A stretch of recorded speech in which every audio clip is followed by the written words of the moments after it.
اعوذ باللہ من الشیطان الرجیم بسم اللہ الرحمن الرحیم رب اشرح لی صدری ویسر لی امری واحلل عقدۃ من لسانی یفقہوا قولی۔ بکھرے موتی، تیسرا حصہ۔ اسماء حسنہ کے معنی اور اس کے خواص۔ الرؤوف کے معنی اور اس کے خواص۔ الرؤوف جل جلالہ، بڑا مہربان، انتہائی شفیق۔ خواص تین ہیں۔ پہلا، جو کسی مظلوم کو ظالم کے ہاتھ سے چھڑانا چاہے یا رؤوف 10 بار پڑھے، وہ ظالم اس کی شفاعت قبول کرے گا۔ دوسرا، جو کوئی اسے بکثرت پڑھے گا، ظالم کا دل اس پر مہربان ہوگا اور سب لوگ اس کو دوست رکھیں گے اور انشاءاللہ اس پر مہربان ہوں گے۔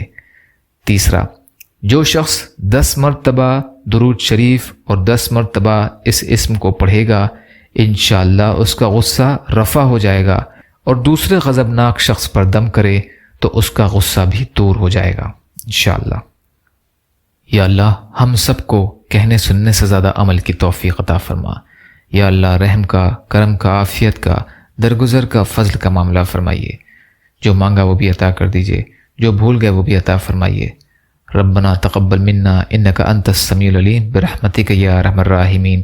لا الہ الا اللہ محمد رسول اللہ۔ السلام علیکم۔